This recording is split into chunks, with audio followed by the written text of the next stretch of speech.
পাথরের কণায় লাইগা হরিণের সমস্ত চামড়াগুলো ছিলা রক্ত বাহির হইতেছে। হরিণ গাছের গোড়ায় যখন জালটা দিয়ে বেঁধে রাখলো, হরিণ চোখের পানিগুলো ছেড়ে ছেড়ে কাঁদতেছে। একটু পরে দেখা যায় দয়ার নবী, মায়ার নবী এই রাস্তা দিয়ে আসতেছে। আল্লাহু আকবার বলো।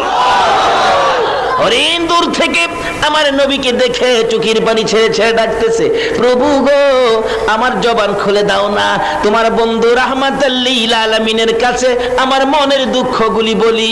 আল্লাহ বলেন, জংলার হরিণ রে, আমার বন্ধুর সাথে কথা বলার জন্য জবান খুলতে চাইছস, যে নবীর উসিলায় এত কিছু করেছি, এই নবীর সাথে কথা বলবি, যা তোর জবান খুলে দিলাম।